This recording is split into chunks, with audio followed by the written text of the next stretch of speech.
Hey guys, tonight we descend into velvet-draped chambers thick with incense, step through candlelit basilicas echoing with chant, and peek behind the throne of St. Peter to uncover some of the most jaw-dropping messes in papal history. You're sitting in the heart of Rome, the marbles cold under your feet. The air smells faintly of myrrh, and something you're hoping is just old cheese. Because tonight, you're about to walk through the Vatican's least flattering family album. Yes, the history of the popes is filled with saints, martyrs, and humble servants of God, but it also includes scandal, greed, violence, and, yes, a corpse on trial. You're going to hear about teenage popes who behaved like drunken emperors, popes who sold the Holy Office for cash, others who preferred swords to scripture, and more than one who thought vows of celibacy was more of a vague suggestion than a rule. Some of this is going to sound like satire. It's not. This really happened. And heads up, you probably wouldn't have survived 5 minutes in the Vatican during the 10th century without being poisoned, blackmailed, or married off to your cousin. So before you get comfortable, take a moment to like the video and subscribe. But only if you genuinely enjoy what I do here. And hey, post your location and local time in the comments. I love knowing who's drifting off to medieval chaos from what corner of the world. Now, dim the lights, maybe turn on a fan for that soft background hum, and let's ease into tonight's journey together. You're walking through a dark corridor in the Lateran Palace. The walls are ancient stone, draped in faded tapestries. Behind a door, someone's arguing in Latin, furious, trembling words about simony and betrayal. This place, the nerve center of the church, is more Game of Thrones than gospel, and it always has been. From the very beginning, the papacy was as much a political office as a spiritual one. The Pope wasn't just a religious leader, he was also a king, a landholder, a diplomat, and sometimes a puppet. The city of Rome itself was often a war zone between noble families, each vying for control of the Holy See. Though some popes were forced into office, some murdered their way in, and some? Well, they just acted like they'd won a divine lottery and were now entitled to do whatever they wanted, including having kids, throwing feasts, and starting wars. Here's the historical mainstream fact of the night. The doctrine of papal infallibility wasn't officially declared until 1870. So no, these popes were not seen as flawless. In fact, most people in medieval Europe were fully aware that some popes were more, let's say, colorful than others. Now for the fringe detail. Ever heard of the Pope Joan legend? Some medieval chroniclers swore there was once a woman who disguised herself as a man and became pope, until she gave birth during a public procession. Most scholars now dismiss it as myth, but it was widely believed for centuries. And speaking of debate, historians still argue whether the so-called pornocracy, a period in the 10th century when noblewomen supposedly controlled the papacy through seduction and murder, was as bad as the chronicles claim, or if it was just vicious political propaganda. Either way, it definitely had drama. You keep wandering through the palace, every corner whispers secrets. A painted ceiling shows angels, but a servant nearby mutters about poison in the wine. A door is bolted shut and sealed with wax. Inside rests a pope's private treasury, filled with gold and letters, and probably some sins best left unopened. At the time, Rome itself was a chaotic stew of violence, greed, and superstition. The papacy had to survive not only enemies from outside, like kings and emperors who wanted to control it, but also enemies from within. Many popes were elected not for their holiness, but because they were related to the right family. Others won with bribes, threats, or military force. Some didn't even last long enough to unpack. In fact, one pope ruled for only 13 days. Another was so scandalous, the Roman people literally dragged his corpse out of its tomb and tossed it into the Tiber. We often think of the Vatican as an institution of solemn tradition and divine guidance, and it is. But history also shows it as a battleground for power, legacy, and sometimes just flat-out lunacy. Popes have started wars, popes have fathered children, popes have excommunicated kings and been excommunicated themselves. There was even a time when there were 3 rival popes at once, all claiming to be the real one. It was like the worst possible group project. And we haven't even mentioned the art collection yet. Some of these popes were patrons of genius, think Michelangelo, Raphael, Botticelli. Others, they'd commission nude statues for their private gardens, and then later destroy them out of shame when public opinion shifted. You know, classic leadership consistency. One pope kept a pet elephant, another hired a court jester specifically to mock his enemies during dinner parties. At least one had a torture chamber installed in the basement of the apostolic palace. And no, it wasn't metaphorical. There were popes who dressed like emperors, others who led armies into battle on horseback, and a few who probably couldn't tell the Gospel of John from a wine list. That didn't stop them from issuing bulls, enforcing dogma, or hurling anathemas at people like confetti. Of course, this is only one side of the coin. There were plenty of popes who lived simple lives, wrote beautiful theology, or risked their lives for peace. But that's not tonight's playlist, is it? We're going to stick with the rogues gallery, the wild ones, the corrupt ones, the ones that make you go, wait, that can't be real. And then you Google it, and it is, and somehow it's worse. We'll begin tomorrow with one of the most infamous, Pope Stephen VI, a man so unhinged he exhumed his predecessor's body, dressed it in papal robes, and put it on trial. You might want to grab a second pillow for that one, but for now, as you ease deeper into the folds of your blanket and your eyes begin to slow blink into a soft haze, just imagine this. You, standing quietly beside a column in old St. John Lateran, listening as 2 cardinals argue over who gets which mistress, while a choir sings 3 rooms away. Rome is eternal, yes, but sometimes it was also ridiculous. And tonight, that ridiculousness is your lullaby. You wake up, or maybe you never fully fell asleep in the dim corridors of the Lateran Palace. It's quiet now, except for the low groan of wooden beams shifting with the early morning breeze. In the distance, a church bell tolls, not a majestic, heavenly kind of tolling, more like the sound you'd expect to hear before someone does something profoundly weird. And weird is definitely the mood today. Because today, you're going to witness one of the most bizarre events in religious history, the Cadaver Synod. Yes, you heard that right, a real trial, held in a church, for a dead man. It's 897 AD, and you shuffle into the Lateran Basilica, along with a stunned crowd of bishops, monks, and a few Roman nobles who probably came just for the spectacle. In the center of the church, sitting awkwardly on a throne, is a decaying corpse dressed in full papal robes. His skin is gray and sunken, his fingers are brittle. They've tied him upright so he won't fall over mid-trial. This is Pope Formosus. He had been dead for 9 months, and now he's on trial for reasons. Presiding over the courtroom is Pope Stephen VI, a man who seems less like a spiritual leader and more like a villain in an overacted Shakespeare play. He's pacing furiously, sweating. His eyes flick from the corpse to the shocked bishops to the back of the church, like he's expecting someone to stab him at any moment. And honestly, they probably were. Now here's the mainstream fact. This event, officially called the Synodus Horrenda, or Cadaver Synod, really happened. Pope Stephen VI ordered Formosus's body exhumed and dragged into court to face a list of charges, among them violating church law by being bishop of 2 places at once and pretending to be pope when he shouldn't have been. It's worth noting, Formosus had been a pretty decent pope. He wasn't a saint, but he wasn't particularly awful either. The problem? His time in office had made powerful enemies who still held grudges long after he died. And Stephen VI was their guy. Now for the fringe detail. Some accounts claim the corpse trial was so disturbing that Formosus's fingers literally snapped off when they tried to raise his hand in a mock testimony.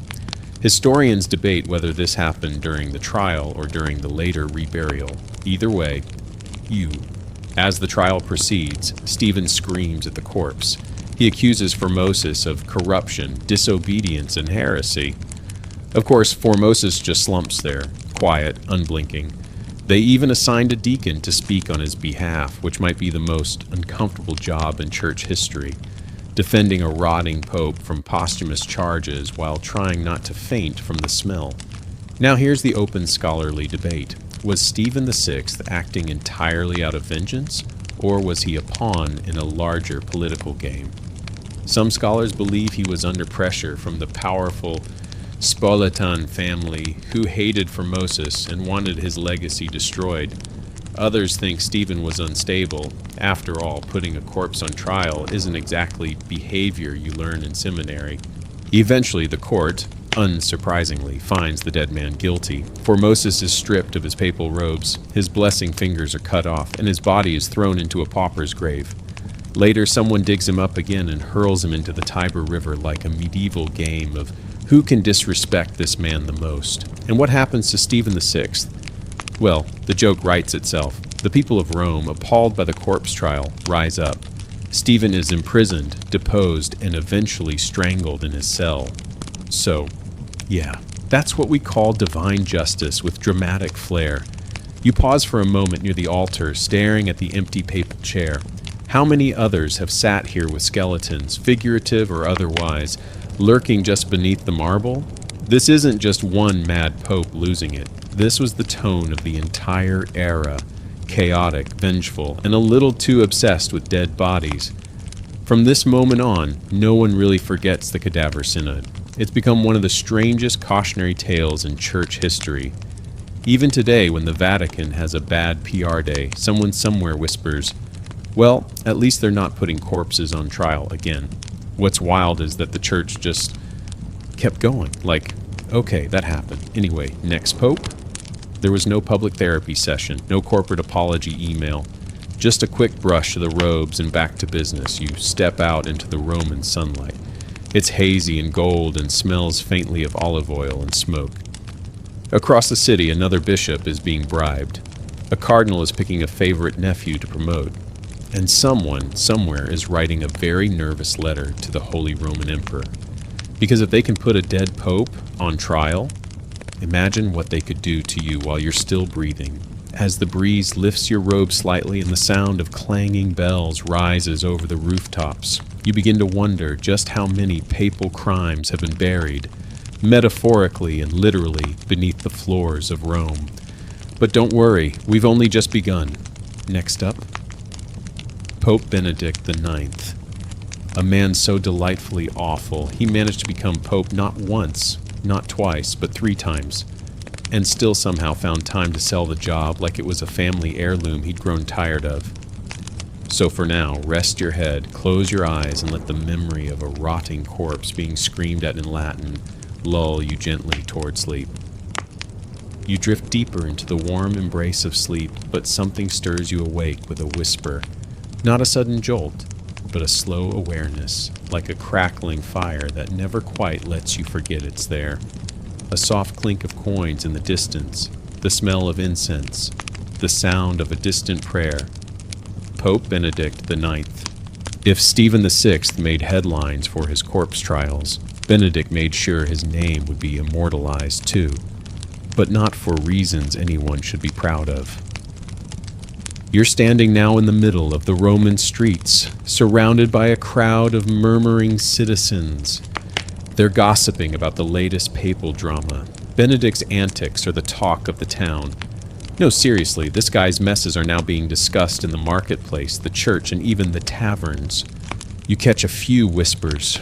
Who in their right mind sells the papacy? Benedict IX again? What a mess. Let's be clear, Benedict IX is not your average pope. He wasn't voted in because he was a man of deep faith or a lover of peace and unity. No. Benedict IX became pope because he had an extraordinary talent for surviving corruption, surviving family feuds, surviving anything that came his way. In fact, he's one of the only men in history who managed to become pope 3 different times, not through holiness or merit, mind you, but because he was born into a powerful family with a "you scratch my back, I'll scratch yours" mentality. His family, the powerful Alberici family, pulled the strings in Rome, and if you think that makes him a good guy, well, you'd be wrong. Benedict IX used his papal position like a toy, treating it like a game of musical chairs where the seat kept getting handed to him, but never for any noble reason. Benedict IX, it seems, was a man who was pretty much up for anything, except perhaps taking care of his papal duties. Instead of leading, he partied. He caused scandals, and it didn't help that he was still a teenager when he first took the papacy in 1032. Teenagers, especially ones with the power to hire and fire bishops, don't often make the best decisions. Add a noble family backing him, and you've got a pope whose main interests seem to lie in excess, luxury, and personal indulgence. So what does Benedict do with his newfound papal power? He's young, impulsive, and wild. He parties, holds lavish feasts, and dabbles in questionable relationships. He might not have been the first pope to dabble in secular pleasures, but he definitely took it to a whole new level. Here's the mainstream historical fact. Benedict IX's first papacy lasted from 1032 to 1044. It's during this period he's most notorious. By all accounts, he did little to focus on church reform or guiding the faithful. He was more interested in squandering the church's wealth on lavish parties and making promises he couldn't keep. And what does he do when he feels the papacy slipping through his fingers? Well, Benedict IX comes up with a plan. He sells the papacy. In 1045, he literally sells his position to another man named John Gratian, who took the name Pope Gregory VI. Benedict's reasoning was simple. He wanted the cash. You can imagine the scandal.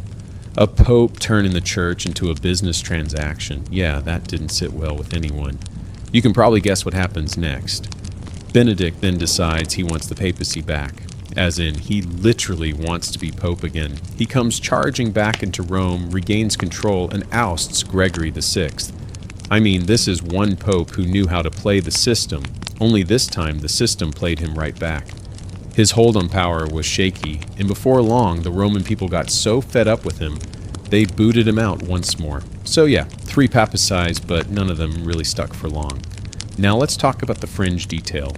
Was Benedict IX ever really committed to the role of pope? Historians still debate this. Some think he was just a young man drunk on power, not really concerned with the church's mission. Others believe he wanted to be pope so badly that he didn't care what it took, even selling the position and jumping back into it as if nothing had happened. But the real kicker? After all that, he eventually abandons the papacy completely and retreats to a monastic life. Just like that, he's gone. Imagine one of the most powerful men in Christendom, a man who was so entangled in scandal, who sold his papacy to the highest bidder, finally saying, "I'm done." He retreats like a man who has drained all the drama from the story and now has nothing left to do but disappear into the shadows. But don't get too comfortable just yet. Benedict IX's story doesn't end with his voluntary exit. Oh no, he's not done with Rome, and he's certainly not done with playing the game. He returns once more, this time as a monk, but somehow becomes involved in yet another scandal, further cementing his legacy as the worst pope ever. If you were living in Rome at the time, you'd probably be rolling your eyes. He's back again. He's the ultimate embodiment of power's corruption, the kind of man who abuses office not for personal gain in the way some others might, but just for the sport of it. If popes were any indication of the quality of politics at the time, Rome might as well have been a madhouse. You let the thought of Benedict IX fade, allowing his story to sink into the history books. Until next time, when we meet another disastrous figure, Pope John the Flagrant. If you thought Benedict IX had issues, just wait until you meet a pope who turned the Vatican into his personal playground, and who couldn't even hold it together long enough to survive the consequences. But for now, close your eyes. Let the sun-dappled streets of Rome drift further away, and rest in the knowledge that at least your life isn't being auctioned off by a teenager in papal robes. You're strolling through Rome's cobbled streets again, but this time the air is different, heavy, oppressive, like something dark is lurking just out of sight. There's a feeling in the atmosphere, a quiet buzz, that hints at the disaster that's about to unfold. You hear it in the whispers of the people, the disapproving glances exchanged by clergy, and the way the city seems to hold its breath. Pope John the 12th. You've probably heard the name in passing, or maybe you've heard the rumors, and let me tell you, the rumors, they're not even close to covering how bad this guy was. You wouldn't believe it except you're standing here, right in the heart of it, watching the slow, inevitable unraveling of a papacy that was as chaotic as it was brief. John the 12th, born Octavian, was another one of those youthful popes who never quite understood what being the vicar of Christ was all about. To him, being pope was more like being the head of a mob family. But it wasn't just the title that fascinated him. It was the power, the wealth, and the indulgence that came with it. When he was elected pope in 955, he was in his 20s. And like Benedict IX before him, John the 12th's youth wasn't just a number. It was a warning sign, a flashing red light that no one bothered to notice. Let's start with the mainstream historical fact of the day. John the 12th was, in a word, disastrous. He wasn't content to simply live in the lap of luxury or play the role of the benevolent pope. No, John the 12th made sure to inject every corner of his papacy with scandal, excess, and corruption. His reign was filled with sexual debauchery, political intrigue, and a series of violent power grabs. In fact, he didn't just sit at the top of the church. He used the papacy to control Rome, manipulate politics, and even build alliances through family ties that involved a good deal of bribery, bloodshed, and backroom deals. But what really made John the 12th stand out in a truly unforgettable way was his behavior. According to contemporaneous accounts, which are often scathing but probably not wrong, John the 12th turned the papal palace into a den of iniquity. It wasn't just that he had affairs with multiple women, though he certainly did that, and some say his lifestyle could rival the worst of Roman emperors. No, it was the bizarre excesses that made his papacy the stuff of legend. It was reported that he used his papal throne for illicit meetings, that he gambled with church funds, and that he had the audacity to live a life of unimaginable luxury while the common people of Rome suffered.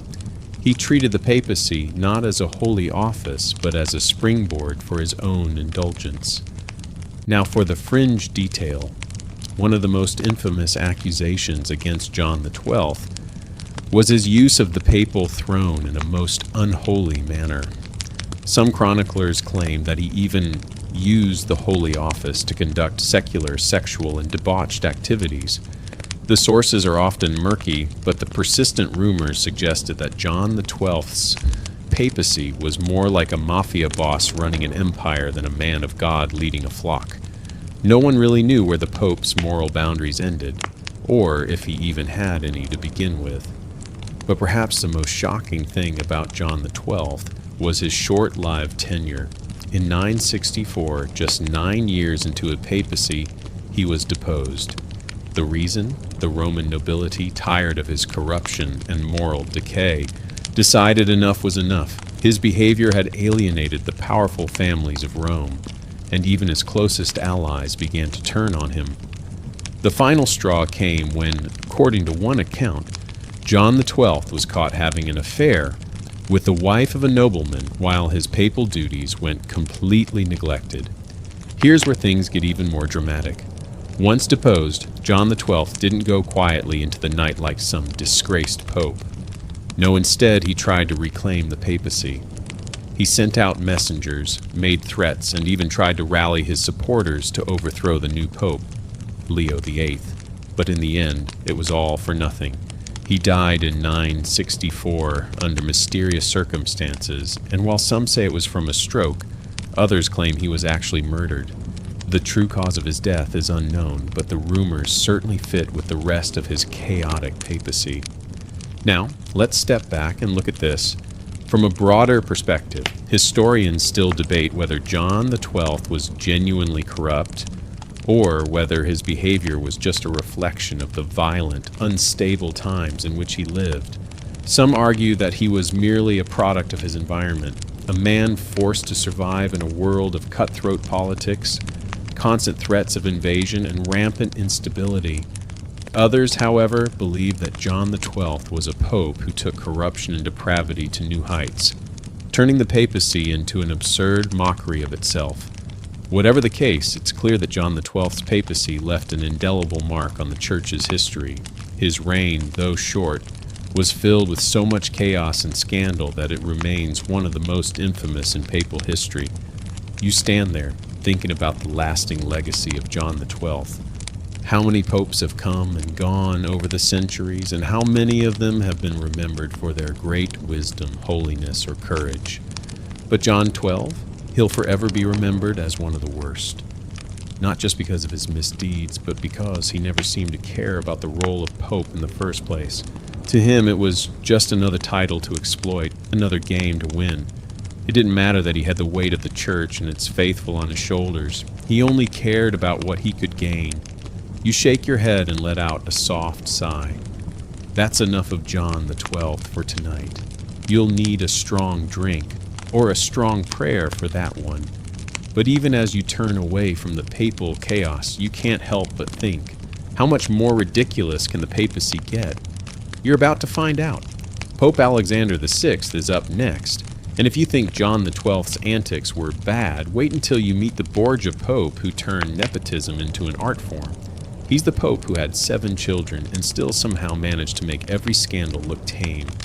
For now, though, you lie back, trying to shake the image of John XII from your mind. You feel your eyelids growing heavier, your breath slowing.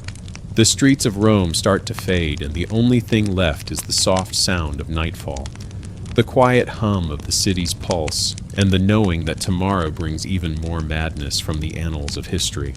As you sink deeper into the night, the shadows stretch long and the faint hum of Roman life fades into the distance. But you can't escape the feeling that something is still looming, just on the horizon, waiting for you. The weight of history presses down, but this time it's not the wild antics of John XII that fill your thoughts. It's a name with even more notoriety, Pope Alexander VI Borgia. The name alone is enough to make anyone cringe. If you thought the popes we've talked about so far were corrupt, you're in for a real treat with Alexander VI. His story is one of lust, power, betrayal, and more than a little incest. You're standing once again in the cobbled streets of Rome, the city's ancient stones slick with the evening dew. This time, though, you're no longer just an observer. You're part of the scene. You can feel the tension in the air, like everyone is holding their breath, waiting for the next scandal to drop. Because with Alexander VI at the helm, the next scandal is never far away. Born Rodrigo Borgia in 1431, Alexander VI was a man who was far more interested in climbing the social ladder than in any kind of religious humility. His rise to the papacy wasn't one of divine inspiration. It was the product of clever political maneuvering, bribes, and ruthless ambition. In fact, one of the first things he did when he was elected pope in 1492 was to make sure that his family was firmly entrenched in power. His first act as pope, he made sure his son, Cesare Borgia, was appointed to the highest political positions available. But let's not get ahead of ourselves. Let's start with the mainstream historical fact. Alexander VI is one of the most scandalous popes in history, largely due to his deeply corrupt lifestyle.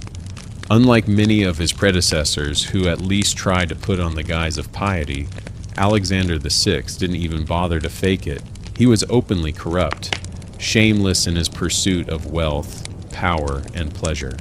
He lived lavishly, threw extravagant banquets, and made sure his family reaped the benefits of his position. Now, for the fringe detail, Alexander VI is infamous for the series of papal bulls he issued that divided the New World between Spain and Portugal.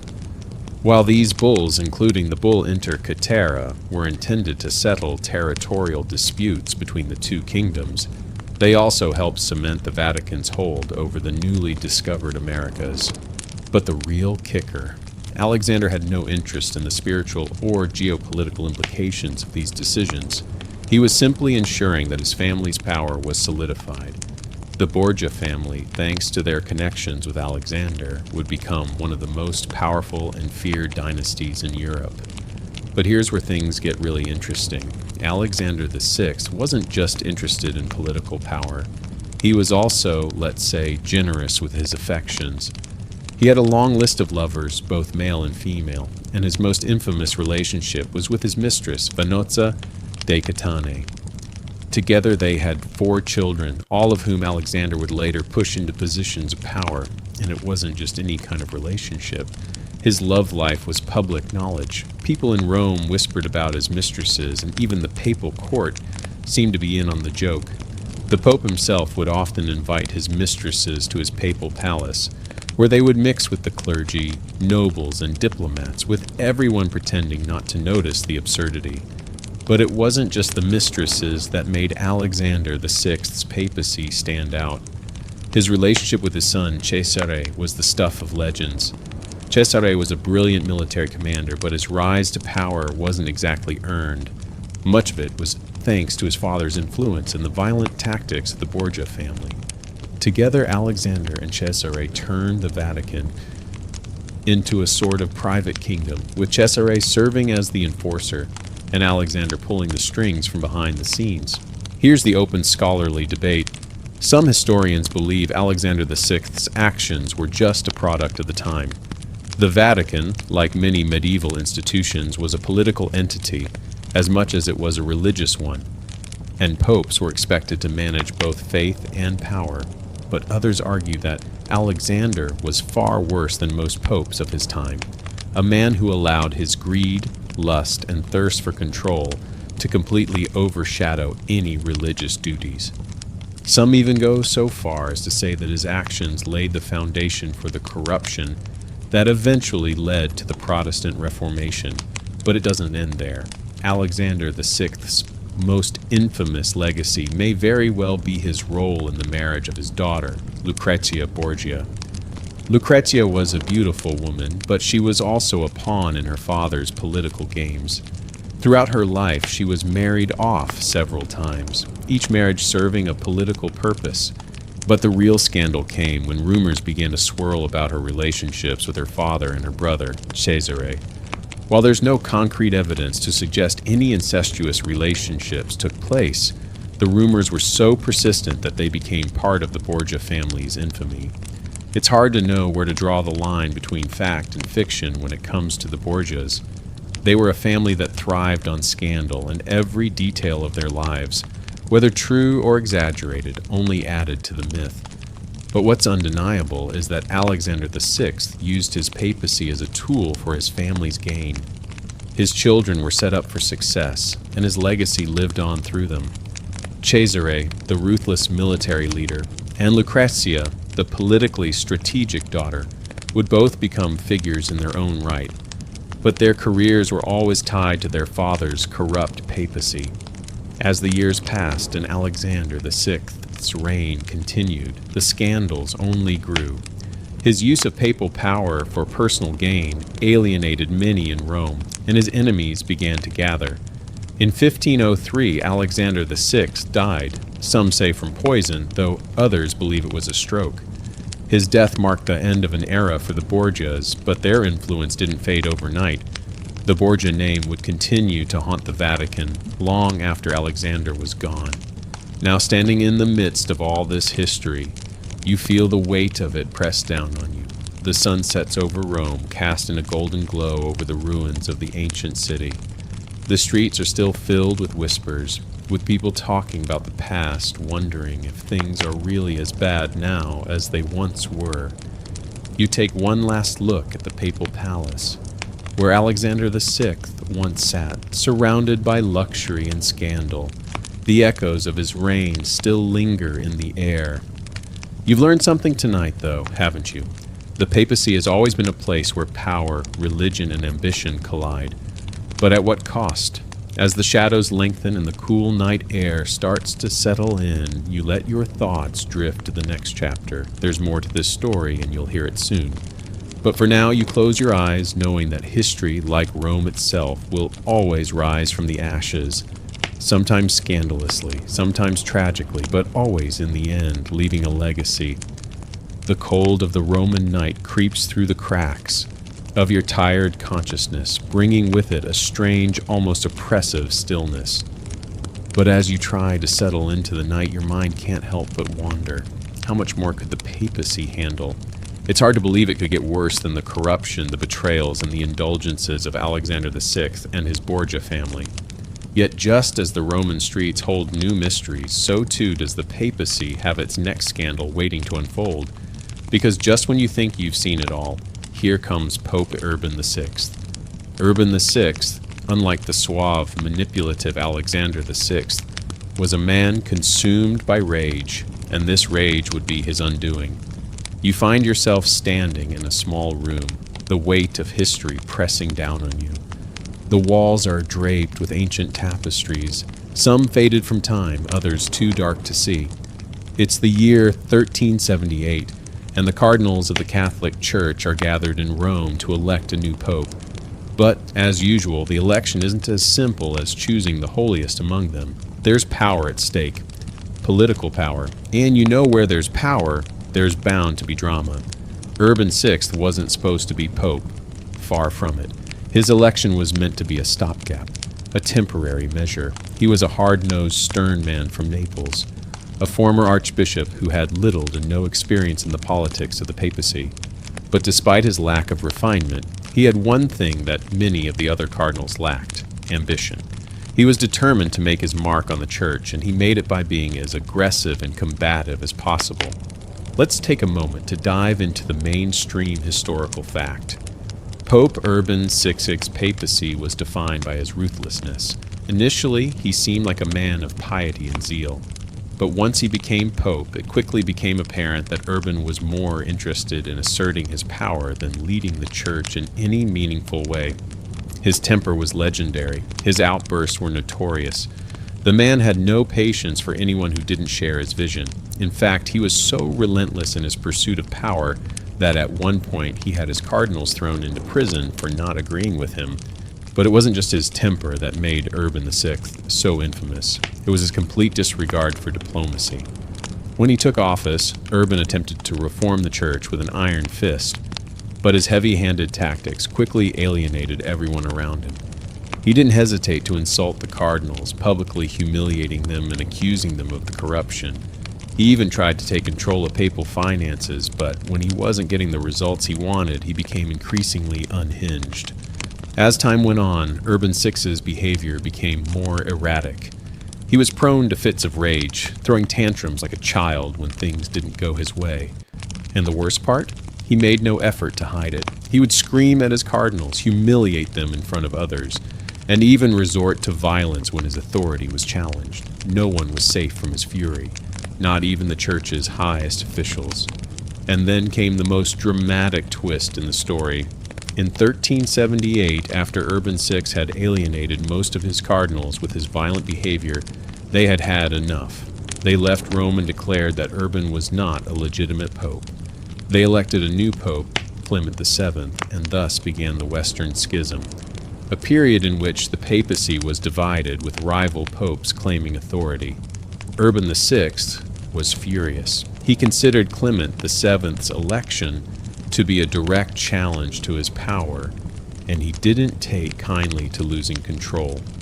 The resulting conflict between Urban VI and Clement VII would tear the church apart for decades. Here's the fringe detail. The Western Schism didn't just divide the church, it also divided entire nations. France, Spain, and Scotland supported Clement VII, while England and other parts of Europe stayed loyal to Urban VI. This rift had lasting political consequences, as rulers used the papal schism to further their own agendas. The papacy, which had once been a unifying force in Christendom, now became a political pawn in the hands of kings and nobles. Now, let's explore an open scholarly debate. Some historians argue that Urban VI's actions were just a reflection of the political pressures of his time. After all, the papacy was not just a spiritual office, it was a political one as well. But others contend that Urban's behavior was far beyond what was acceptable in a religious leader. Was he merely a product of the intense factionalism and political machinations of the time? Or was he simply an unstable, power-hungry man who used the papacy for his own gain? causing irreparable damage to the church in the process? The answer remains unclear, but one thing is certain. Urban VI's papacy marked a low point in the church's history, and his inability to reconcile with his fellow cardinals set the stage for one of the most divisive periods in Catholic history. You pause for a moment, reflecting on the chaos that followed Urban VI's papacy. The schism didn't just damage the church, it weakened its authority in the eyes of the faithful. The church, once a powerful unifier in Europe, was now a fractured institution, and it would take centuries to recover from the damage done during this turbulent period. You can hear the distant sound of a bell tolling in the city, a reminder that even as the papacy spins in chaos, the world outside marches on. The sun begins to set over the ancient city of Rome, casting long shadows across the cobbled streets. The ghosts of history linger here, whispering in the wind. The echoes of Urban VI's papacy may have faded with time, but they're not easily forgotten. In the quiet of the evening, you reflect on the popes you've learned about so far. What would it have been like to live in their time, to witness the scandal, the betrayals, and the power plays that shaped the course of history? It's a thought that lingers as the night deepens. Tomorrow's story will bring you to another infamous pope, Pope Sergius III. If you think Urban VI was bad, wait until you hear how Sergius used violence and intrigue to climb to the papacy. The story just keeps getting darker, but for now rest easy in the knowledge that you've survived yet another wild chapter of papal history. As you drift into a peaceful slumber, the echo of the papacy's tumultuous past fades, replaced by the gentle rhythms of sleep. The weight of history lifts, and you sink deeper into the night, knowing that there's more to come, more stories of corruption, power, and scandal. But for now, the past can wait. The air feels different tonight. There's a heavy sense of inevitability that creeps in, like the calm before a storm. The night is peaceful, but underneath it, the soft murmur of history pulses, beckoning you to a new chapter. A darker one, filled with more secrets and shadows. Tonight you're standing in the heart of Rome once more, but this time you're not alone. There's something darker watching from the corners. You can feel it in the stone beneath your feet, the quiet that wraps around the city's ancient walls. It's the year 904 A.D. You're about to meet Pope Sergius III, and to put it mildly, this pope was not one for the faint-hearted. While many popes had scandals in their lives, few ever made it to the papacy in such a ruthless, violent, and underhanded way. If you thought previous popes were corrupt, just wait.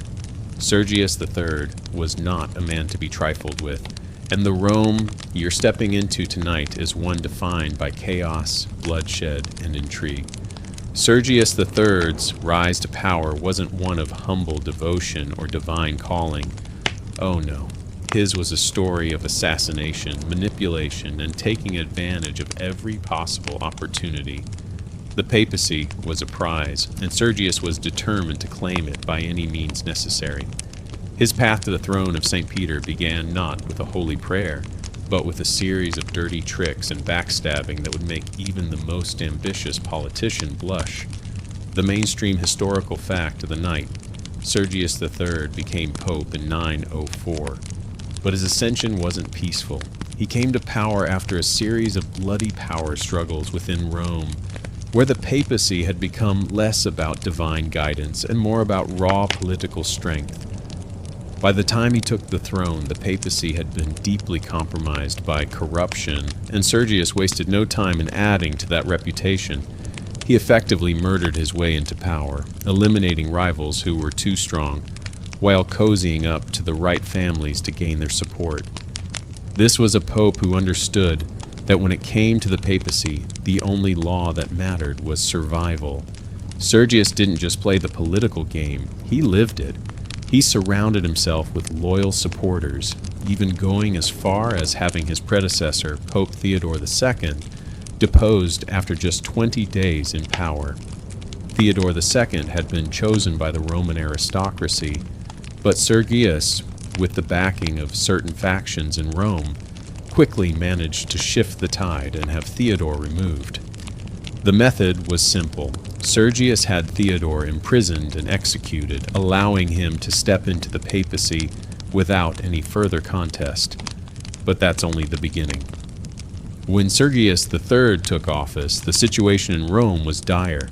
The city was being torn apart by infighting between powerful factions, and the papacy itself was constantly under siege by both internal and external forces. So what does Sergius do? He doubles down on the violence. Instead of trying to heal the rift or unify the people, he saw this chaos as an opportunity. Using the city's instability to his advantage, he declared war on all those who opposed him, often using murder as a means of silencing anyone who dared to challenge his authority.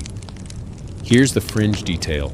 One of the most notorious aspects of Sergius III's papacy was his relationship with a woman named Marozia, a powerful Roman noblewoman who wielded tremendous influence in the city.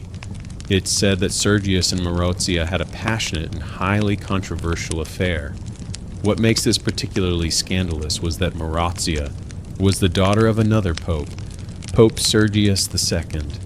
This relationship would have far-reaching consequences as Marozia's influence over the papacy continued to grow, and she became an important political player in Rome's power struggles. As if things weren't complicated enough, Marozia's son, who was also fathered by Sergius, would later become one of the most infamous figures in papal history, Pope John XI.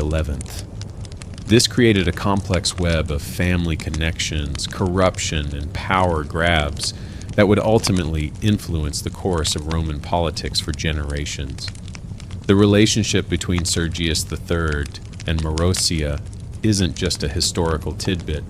It's the beginning of a story that links several future popes to one of the most scandalous legacies in the Church. Let's pause here for the open scholarly debate. Historians still argue over how much power Marozia truly had during her relationship with Sergius III and how much influence she maintained after his death. Some scholars believe she was the true power behind the papacy, using Sergius as a figurehead while she manipulated the Church's direction for her own benefit. Others believe that Sergius III was a more independent figure, with his actions driven by personal ambition rather than by external influence. Either way, it's clear that the connection between the two was central to the papacy's ongoing scandalous reputation. But Sergius didn't stop with Marozia. He didn't just use violence to assert his power. He used the papacy itself as a vehicle for his personal ambitions. Once in office, Sergius allowed his family and allies to seize more and more land and power within the Church. The papacy, under his leadership, became an institution of patronage, where the only rule was that you did whatever it took to stay on top. Sergius made sure his family controlled key positions in the Church, cementing his legacy as a pope who played the game better than most. So what was the legacy of Pope Sergius III? A legacy defined by scandal, violence, and political manipulation. During his reign, the papacy became a tool for ambitious men like him to solidify their power, rather than a force for spiritual guidance. Sergius III didn't care about reform or healing the Church. He cared about one thing: holding on to power. His papacy marked a low point in Church history, as it showed just how far the papacy could fall when it became entangled with the political and personal ambitions of its leaders. As you reflect on Sergius III's papacy, you realize that he was just one piece of a much larger puzzle. A puzzle of corruption, scandal, and political maneuvering that had defined the papacy for centuries. His reign may have been short, but it had lasting consequences, setting the stage for even greater dysfunction in the years to come. The Church was at a crossroads, and the choices made during this period would shape its future for generations. But for now, you leave Sergius III behind, letting his violent legacy fade into the darkness of history. Tomorrow you'll face another pope, another dark chapter in the story of Rome's most scandalous leaders. Pope Boniface VIII is waiting for you, a man who believed the papacy could control not only the Church but the entire world. For tonight, though, You let the weight of history sink into the corners of your mind as you drift into slumber. The city of Rome is still there, whispering its secrets, waiting for you to uncover them one by one. The stillness of the night envelopes you as you stand in the heart of Rome. Yet there is an odd sense of anticipation hanging in the air. Rome itself seems to hold its breath, as if waiting for the next papal scandal to break. Because, of course, there's always more to uncover.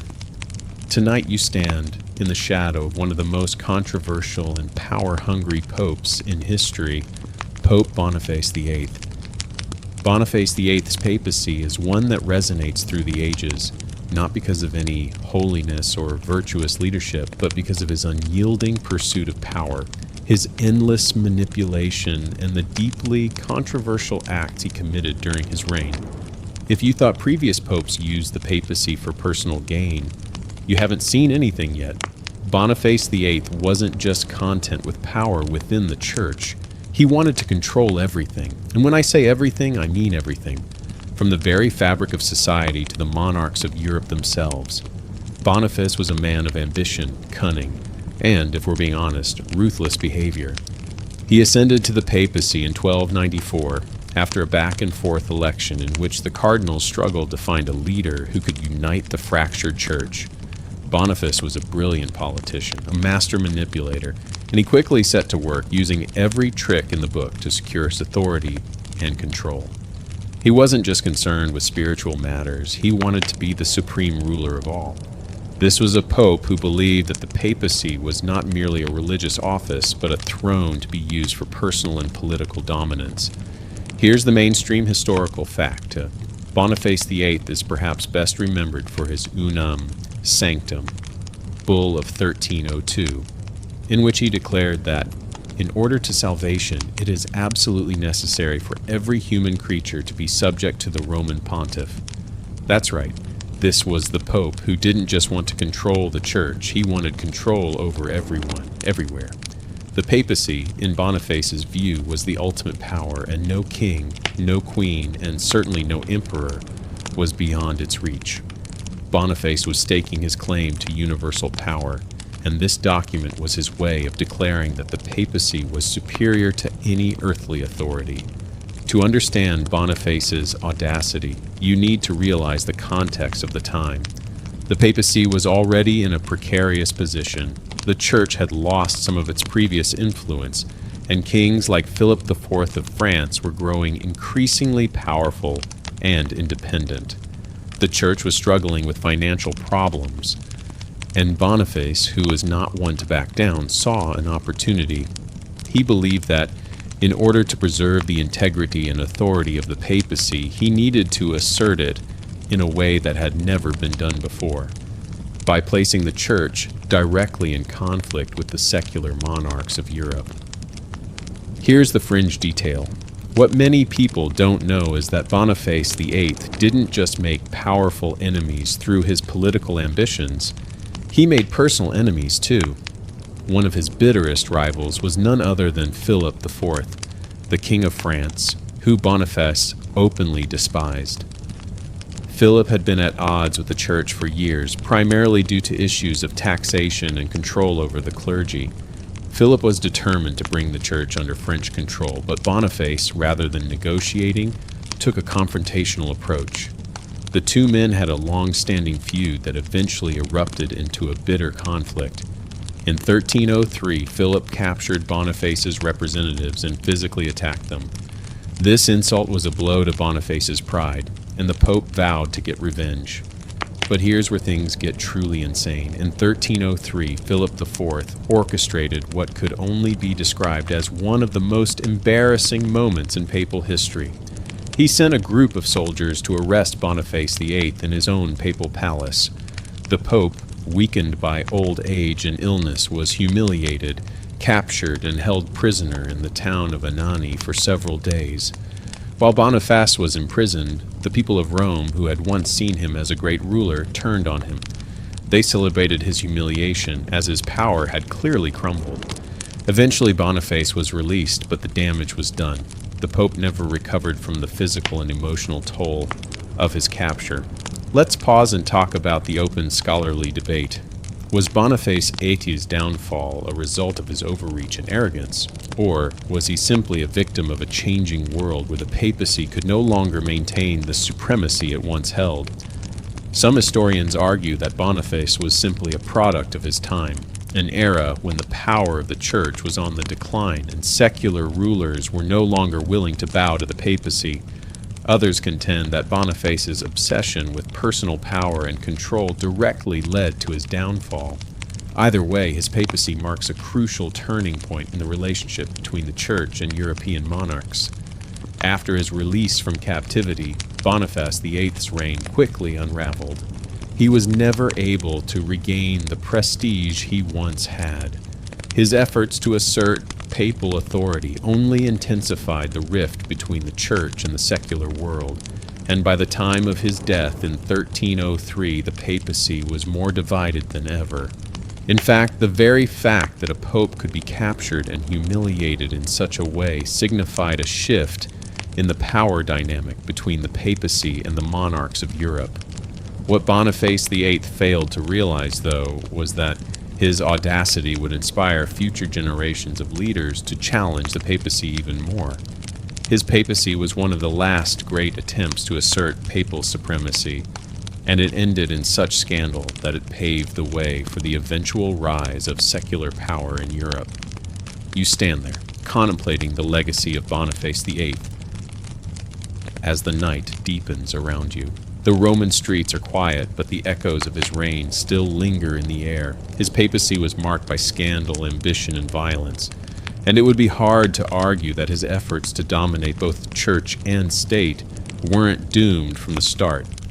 Boniface's arrogance and thirst for power may have ultimately destroyed his reign, but his impact on history is undeniable. His papacy served as a stark reminder that no man, no matter how powerful, could ever truly control the world forever. Tomorrow's pope is no less notorious. Pope Clement VI, who ruled during the Black Death and seemed to treat the plague like an inconvenience to his lavish lifestyle.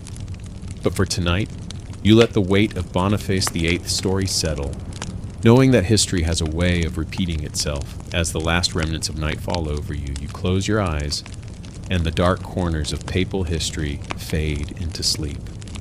There's always more to uncover, always another pope waiting to make their mark on the world. But for now, you let the peace of the night wrap around you like a blanket and drift away, knowing that tomorrow brings yet another story of scandal and power. The night is thick with silence. The quiet hum of the ancient city's heartbeat fades into the distance as you find yourself standing at the edge of the city, watching the stars above. Rome is still awake, still alive with whispers, but tonight, it's a different kind of whisper. It's the hushed murmur of a world teetering on the edge of catastrophe, and it belongs to the papacy's worst. Tonight you walk into the time of the Black Death, the mid-14th century, and into the life of Pope Clement VI, a pope whose reign would be forever tied to the chaos of the plague. His papacy is, by all accounts, one of immense luxury, but it was also a time of unspeakable tragedy, and no one could escape its grip, not even the Pope. Clement VI is often remembered for his seemingly indifferent attitude toward the suffering of his people, and his unparalleled ability to lavishly enjoy the riches of the church, while the world around him was crumbling. He was not a tyrant like some of the popes you've met so far. He was something far more insidious. He was a man who remained insulated from the horrors of his time, indifferent to the suffering, living in indulgence, while death swept across Europe like a great flood. In many ways, Clement's reign was a horrifying display of how someone could cling to power, wealth, and luxury during a time when the world was falling apart.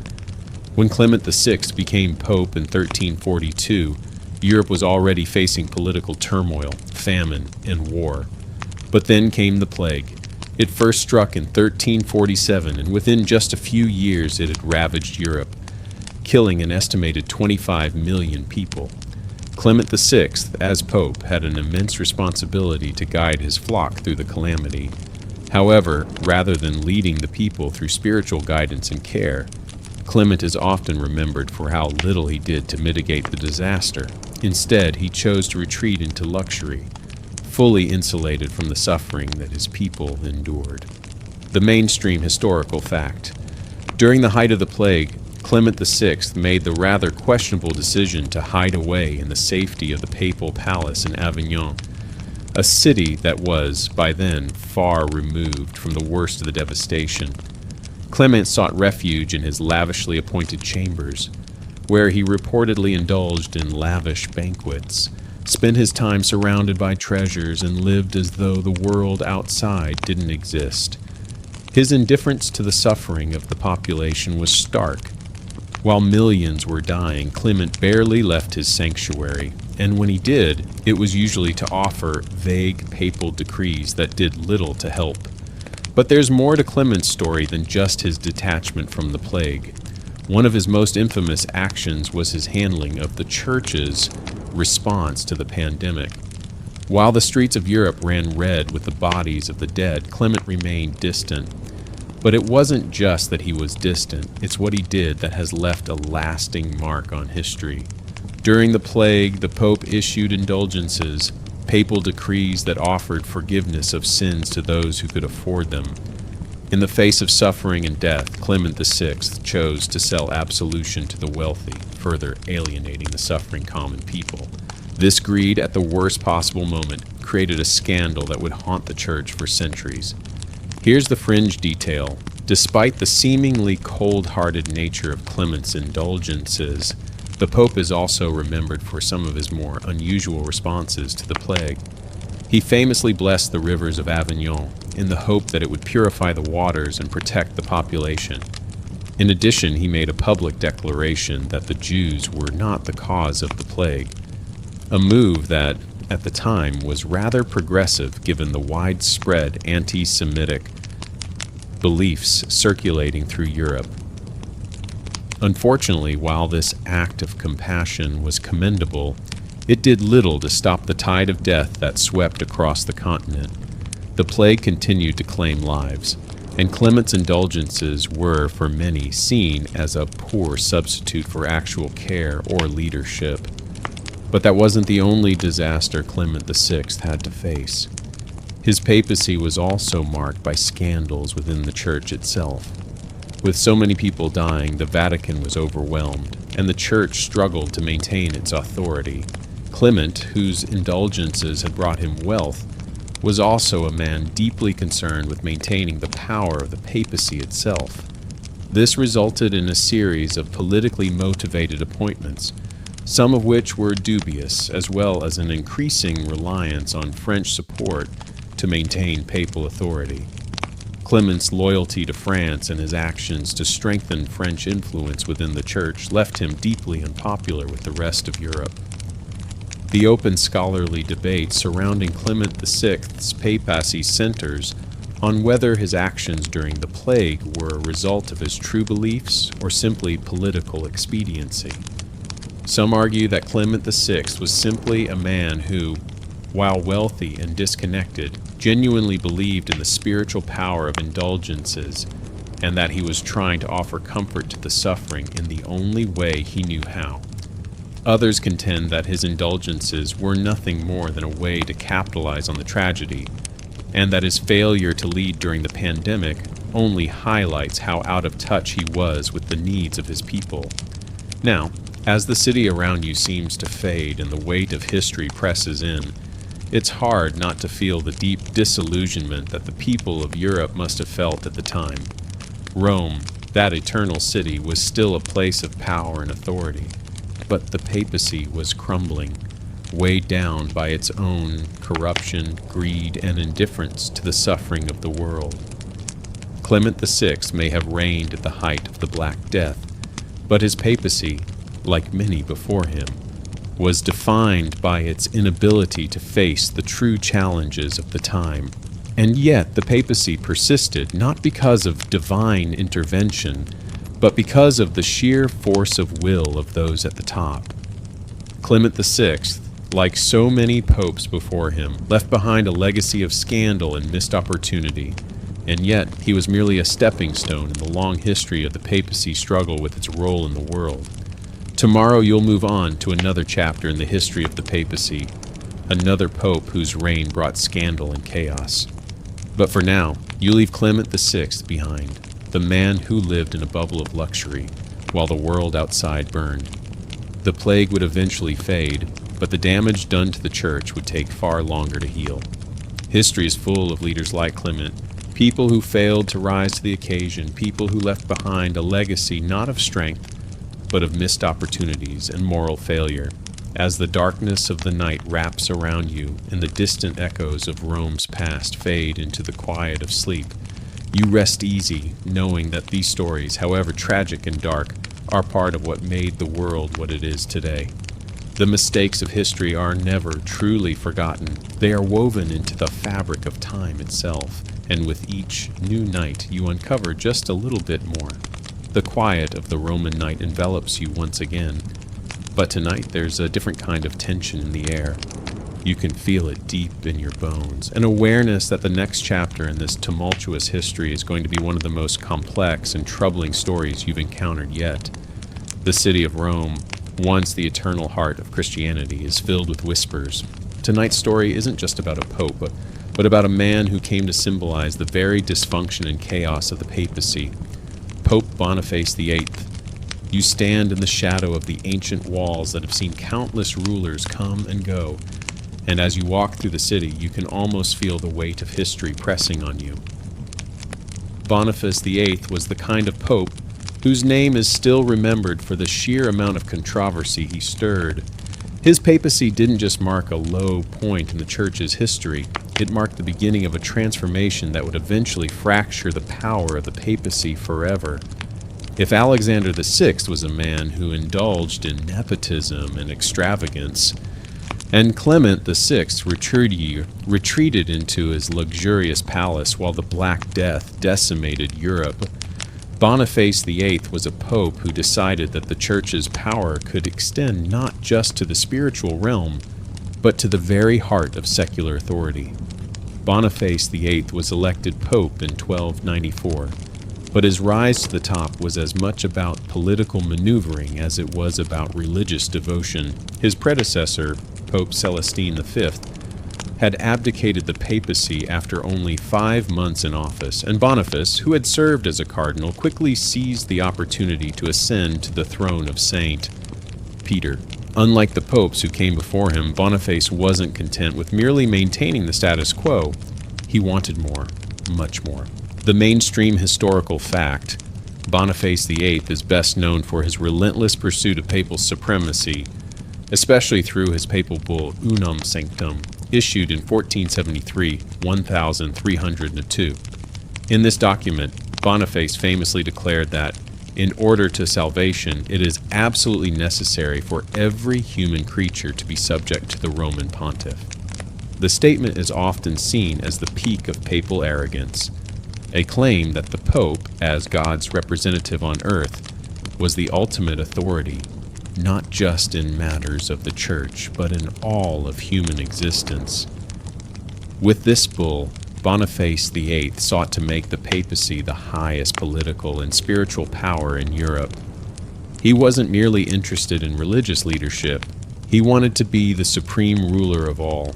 His audacity in this declaration would spark a long-standing conflict with European monarchs, especially King Philip IV of France, and ultimately lead to the weakening of papal authority. Now let's explore a fringe detail about Boniface's character. He was ruthless. To understand the depths of his ambition, you need to look at the way he treated his rivals. Boniface's papacy was marked by a series of politically motivated power plays that would have been more at home in a medieval court drama than in the halls of the Vatican. In one particularly infamous episode, Boniface had a rival pope, Benedict XI, driven out of Rome and imprisoned. But the most striking moment came when Boniface, in his drive for total control, went toe-to-toe with the most powerful monarch in Europe, King Philip IV of France. The conflict between Boniface and Philip IV began over the issue of taxation. Philip, needing money for his wars, began taxing the clergy in France. Boniface, seeing this as an infringement on the authority of the church, issued a papal bull that forbade the taxation of the clergy. This bull, Claricis Laicos, essentially declared that no king had the right to impose taxes on clergy without the approval of the Pope. The conflict escalated when Philip responded by arresting and imprisoning members of the clergy who resisted his tax policies. Boniface, not one to back down, retaliated by excommunicating Philip. This set the stage for one of the most intense and public showdowns in papal history. The scholarly debate about Boniface's conflict with Philip centers on whether Boniface was genuinely attempting to assert papal authority in an era where monarchs were becoming increasingly powerful, or whether his extreme measures were an overreach that only hastened the decline of papal influence. Some historians argue that Boniface was simply trying to maintain the church's traditional power and independence from secular rulers. Others, however, argue that his actions were deeply self-serving and short-sighted, as they provoked the very monarchs whose support was essential for the papacy's survival in a changing political landscape. The battle between Boniface and Philip reached its climax in 1303, when Philip IV, determined to break the Pope's hold on power, orchestrated a violent ambush against Boniface. A group of French soldiers sent by Philip captured Boniface in the town of Anagni, humiliated him, and held him prisoner for several days. While Boniface was eventually released, he never recovered from the trauma of his captivity. The shock of being imprisoned by a king and the loss of respect from both his enemies and allies marked the beginning of the end for his papacy. Boniface's downfall wasn't just physical, it was also deeply symbolic. His papacy, which had once been marked by unrelenting ambition and declarations of supreme power, now seemed like a fading relic of a bygone era. The loss of papal authority, seen most clearly in the humiliation of Boniface VIII, signaled the beginning of a power shift in Europe. Monarchs like Philip IV had proven that they could challenge the Pope, and this led to the eventual weakening of the papacy's political influence in Europe. Boniface VIII's legacy is one of profound contradiction. On the one hand, he was a pope who boldly asserted the primacy of the papacy in the face of growing secular power, but on the other hand, his arrogance and ambition led him to make enemies of the very monarchs who held the keys to Europe's future. His papacy, while filled with grandiose statements and claims of divine authority, was ultimately doomed by his inability to adapt to the changing political landscape of Europe. Instead of uniting the church and asserting spiritual authority, Boniface's reign highlighted the deepening rift between the papacy and secular rulers. His inability to recognize this shift in power would lead to the eventual decline of the church's political dominance. You walk through the streets of Rome, your mind heavy with the realization that the papacy, once the most powerful institution in Europe, was beginning to crack under the pressure of its own ambition. Boniface VIII may have thought he could control the world, but his reign marked the beginning of a new era, one where the papacy's power would no longer be absolute, and the monarchs of Europe would begin to assert their authority. Rome, though still powerful, would never be the same. As you stand on the banks of the Tiber River, looking out over the city that has seen so much, you know that tomorrow's story will continue to pull you deeper into the web of political intrigue, ambition, and scandal that has defined the papacy. But for tonight, you close your eyes, letting the weight of history slowly fade into sleep. The quiet stillness of the Roman night is a little heavier tonight.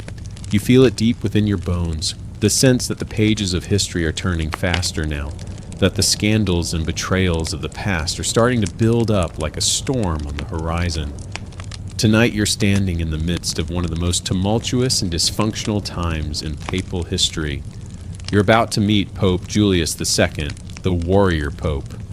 Julius II is the kind of pope you expect to see leading an army, not a flock of followers. While many popes prided themselves on their piety, humility, and devotion to God, Julius was a pope who valued strength, power, and conquest above all else. He didn't just see the papacy as a spiritual leadership role. He saw it as a throne, and he was determined to rule it like a king. As you walk through the narrow streets of Rome, you can almost feel Julius's presence. It's 1503 and the Renaissance is in full bloom. The papacy, once a spiritual and religious institution, is now an institution of power and influence. Julius II was fully aware of the enormous political power that came with being pope, and he didn't hesitate to use it to shape the future of Europe. Julius II, born Giuliano della Rovere, became pope in 1503 after a long and bitter struggle for the papacy. But unlike other popes who might have been content with a peaceful reign, Julius was a man of action, and he wasted no time in asserting his authority. He had a vision for the papacy, one that was deeply political and profoundly militaristic. Julius believed that the papacy needed to restore its power and territory in Italy, especially in the face of rising Italian city-states and foreign powers. In his mind, the church needed a strong leader, a warrior who could command armies, build fortresses, and expand the Vatican's power. The mainstream historical fact: Julius II is best known for his military campaigns, most notably the wars he waged to reclaim the Papal States. He led several military campaigns against the powerful French and Venetian forces, and even the notoriously independent city-states of Italy. His goal was to reassert papal control over the Papal States, which had been eroded by outside forces over the years. Julius wasn't afraid to personally lead his armies into battle, and he even went so far as to personally choose military commanders. He had his own personal army, complete with his own generals, soldiers, and war horses. This was a pope who didn't just stay behind the walls of the Vatican. He was on the front lines, charging into battle, commanding troops, and leading the charge for the expansion of papal power. One of the most famous aspects of Julius II's papacy is his role in the restoration and expansion of the Vatican itself. He was responsible for commissioning some of the most ambitious artistic and architectural projects ever undertaken by the Church. Julius wanted the Vatican to be the most magnificent and powerful institution in Europe, and he was willing to use the immense wealth of the Church to make that happen. He commissioned artists like Michelangelo, Raphael, and Bramante to work on the construction of St. Peter's Basilica, and the Sistine Chapel. The legacy of these artists' work, especially Michelangelo's Sistine Chapel ceiling, is still felt today. The Pope, however, didn't just want great art. He wanted the world to see that the papacy was powerful, influential, and capable of bending the world to its will. Now, for the fringe detail. Julius II's papacy was filled with contradictions. He was a man of deep spirituality and a passionate patron of the arts, but he was also a ruthless warrior and a shrewd political strategist. Julius was notorious for his temper and his ability to bend people to his will, but at the same time he had a strong sense of religious duty. He once called for a crusade against the French, but he also made time to commission some of the most beautiful religious works ever created. The contradictions of his character make him one of the most fascinating popes in history. He was both a spiritual leader and a political ruler, a conqueror and a patron of art. But while Julius II was building the architectural and artistic wonders of the Vatican, his militaristic ambitions were having a profound impact on Italy and Europe. He constantly waged wars to expand the papal territories, often making alliances with other Italian city-states and foreign powers to achieve his goals. Julius was a master of diplomacy and military strategy, and he used his papal power to manipulate the political landscape of Italy. His militaristic nature, however, had its costs. The constant wars he waged caused turmoil throughout Italy, and Julius was not always successful in his campaigns. While he had some military victories, he also suffered defeats, and his expansionist ambitions left the papacy in a state of constant conflict with other powers. Here's the open scholarly debate. Was Julius II a man of true religious conviction who saw military conquest as a necessary evil to preserve the Church? Or was he simply a power-hungry leader who used the papacy to fulfill his own personal ambitions? Some historians argue that Julius II was a visionary who believed in the expansion of papal power for the good of the church and its people. Others argue that he was a man who, like many of his predecessors, saw the papacy as a throne to be fought over, rather than a place of humility and service to God. What is clear, however, is that Julius II's reign marked a profound turning point for the papacy. The papacy was no longer just a religious institution. It was a powerful political force with the ability to shape the future of Europe. Julius, with his wars, his military campaigns, and his patronage of the arts, set the stage for a new era in papal history. His legacy, both as a warrior pope and as a patron of culture, would leave an indelible mark on the Vatican and on Europe for centuries to come. As the night deepens around you, you think back on Julius II's complex legacy. A warrior pope, he's a conqueror, and a patron of the arts, Julius II was a man who saw no boundary between the sacred and the secular. He believed in the papacy's power and fought to expand it, leaving behind a legacy that would influence future popes and the world around him. The wars he waged, the art he commissioned, and the power he wielded shaped not just the Vatican, but the entire course of European history. Tomorrow's pope is another fascinating figure in the history of the papacy, Pope Leo X, the pope whose lavish lifestyle and political intrigue helped lay the groundwork for the Protestant Reformation. But for tonight, you allow Julius II's story to settle into your thoughts, knowing that this chapter in papal history is only the beginning. As the silence of the night wraps around you, you close your eyes, and the shadows of history fade, replaced by the promise of another journey into the past. The world of the papacy, with all its scandals and ambitions, has only just begun to reveal itself to you. The darkness of the Roman night is thick with anticipation as you step into yet another chapter of papal history. It feels as though the weight of the past has been lifting, only for a new, deeper shadow to fall upon you. The city of Rome, with its crumbling walls and ancient churches, still whispers, but tonight there is something heavier in the air. The grandeur of the papacy is now on full display, but not in the way you might think. Tonight you meet Pope Leo X, the son of Lorenzo de' Medici, a pope whose reign was defined by excess, indulgence, and a lifestyle that seemed disconnected from the Church's spiritual mission. Leo X was elected pope in 1513, and from the very beginning of his papacy, he embodied the contradictions of the time. A member of the Medici family, one of the wealthiest and most influential families in Europe, Leo was not the pious pope that many might have expected. He was born into wealth, and when he became pope, he treated the papacy as another extension of his family's power. Leo X didn't just inherit his family's wealth and influence. He inherited a sense of entitlement and luxury that would define his papacy. As you stand in the midst of Rome's grand buildings, you can almost feel the lavishness of Leo's reign. The opulent Vatican palaces, the towering frescoes, the endless feasts, the fine silks and treasures. Leo X was a pope who reveled in the luxury that came with the papacy.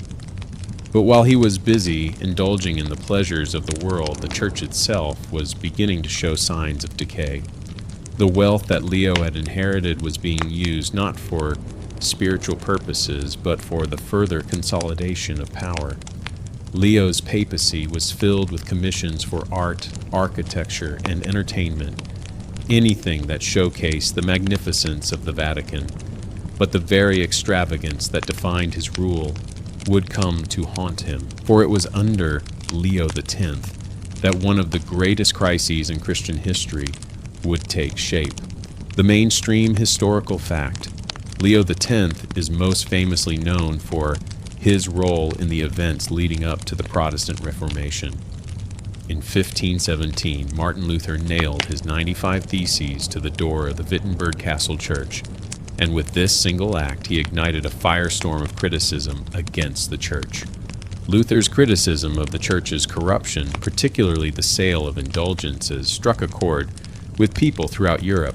The Catholic Church, under Leo Thick's leadership, had been selling indulgences, essentially get-out-of-purgatory-free cards, which promised people absolution for their sins in exchange for money. Leo, in his infinite wisdom, saw indulgences as a way to raise money for his beloved project, the reconstruction of St. Peter's Basilica, but Luther and many others saw it as nothing more than a sham, an abuse of church power, and thus the Protestant Reformation began. Leo X's response to the Reformation was, predictably, less than welcoming. Instead of taking the criticism seriously or attempting any reform, Leo dismissed Luther as a heretic. He issued a papal bull, Exsurge Domine, in which he condemned Luther's ideas and gave him a set period to recant. But Luther, instead of backing down, defiantly burned the papal bull in protest. This sparked a full-blown theological and political crisis that would split Europe in two. Luther's Reformation would lead to the creation of Protestantism, and Europe would be forever changed. Now for the fringe detail, Leo X's lavish lifestyle extended beyond mere indulgence in art and architecture. He was known for throwing some of the most extravagant parties in the history of the papacy. During his reign, the Vatican was a place of endless feasts, pageantry, and entertainment. One of the most famous stories about Leo Thuig is that he spent enormous amounts of money on lavish parties and festivals. It was said that he once spent more money on a single papal banquet than most people could make in a lifetime. The church's coffers, which should have been used for spiritual or charitable purposes, were drained to fund these indulgences, and many of Leo Thick's critics saw this as emblematic of the corruption that was consuming the papacy. While the world outside the Vatican was struggling with political and economic instability, Leo Thick seemed to be living in a bubble of luxury. His reign was marked by massive debt, and in his pursuit of grandeur, he seemed to have lost sight of the spiritual mission of the Church. The very wealth that had once built the Vatican palaces and funded great works of art was now being used to sustain a corrupt system that ignored the needs of the people. You pause for a moment, reflecting on the contradictions of Leo X's papacy. His reign marked the apex of Renaissance culture within the Church, and yet it also marked the beginning of the Church's most significant crisis in centuries. His luxurious lifestyle and the political and theological upheavals under his leadership would set the stage for the Reformation, and this, in turn, would change the course of Christianity. Some historians argue that Leo X was simply a product of his time, a man who saw the papacy as a political institution and not a spiritual one. Others believe that Leo was a man of culture and vision, whose flaws were simply the result of the pressures of ruling the most powerful institution in Europe. As you walk through the grand halls of the Vatican in your mind, you can see the grandeur of the era. Artwork by Raphael, frescoes by Michelangelo, and a cathedral that would stand as the center of Catholicism for centuries. But all of this grandeur, you realize, came at a price. The Church, under Leo X, was hemorrhaging money to fund these projects, and this fiscal irresponsibility would lead to a series of financial and spiritual crises. Here's the open scholarly debate. Was Leo X's lavish lifestyle and excessive spending an inevitable consequence of the papacy's place in the Renaissance world? Or was it an example of the papacy's corruption at its peak? Some scholars suggest that Leo's extravagant patronage of the arts and his indulgence in worldly pleasures were part of a broader trend in Renaissance Europe, where the Church was increasingly entwined with the secular world. Others argue that his failure to address the growing concerns within the Church, particularly over indulgences and corruption, was directly responsible for the Protestant Reformation. Whatever the cause, it's clear that Leo X's papacy marks one of the most pivotal moments in Church history. His reign was characterized by grandiosity, excess, and a deep disconnection from the realities of the world around him. His response to Luther's challenge was to dismiss it as a mere theological squabble, but the consequences would be felt for centuries. You stand in the middle of Rome, the weight of Leo X's papacy settling in. His reign was one of monumental contradictions. On the one hand, a patron of the arts and a symbol of Renaissance grandeur. On the other hand, a pope whose indulgence in luxury and corruption sowed the seeds of the Reformation. But as you think about the papacy's complex legacy, you can't help but feel the urgency of it all, the push and pull between power and faith, between politics and spirituality. Tomorrow you'll face yet another pope, a man whose rise and fall would shake the foundations of the papacy, Pope Clement VII, whose reign would forever be remembered for the sack of Rome. We'll be waiting for you, but for tonight, you close your eyes, allowing Leo X's lavish legacy to settle quietly into the annals of history. As the first light of dawn peeks over the horizon, you awaken from the weight of last night's story. The night of indulgence and political grandiosity feels far behind, but the shadows of Rome's papal past continue to tug at your thoughts. As the sun rises, you find yourself in the middle of another storm, this time one that would shake the foundations of the papacy in a way none of the previous scandals could match. Tonight you're about to meet Pope Clement VII, the pope who watched Rome burn. The year is 1527. The city of Rome, still recovering from the excesses of Leo X, is about to face its most harrowing moment yet. Clement VII, the reluctant pope, finds himself at the center of a political and military storm that threatens the very existence of the papacy. If Leo X used his papacy as a playground for luxury, Clement VII is forced to navigate the consequences of his predecessor's actions, only to realize that the papacy he inherited is a shadow of its former self. Clement VII's papacy is marked by tragedy, defeat, and one of the darkest chapters in papal history, the sack of Rome. But before you get to the fall of the Vatican, let's take a step back and understand the man behind the papacy. Clement VII, born Giulio de' Medici, was the nephew of Lorenzo de' Medici, the powerful ruler of Florence. He became pope in 1523, inheriting a Vatican that was heavily in debt, deeply involved in European politics, and caught between the powerful forces of Spain and France.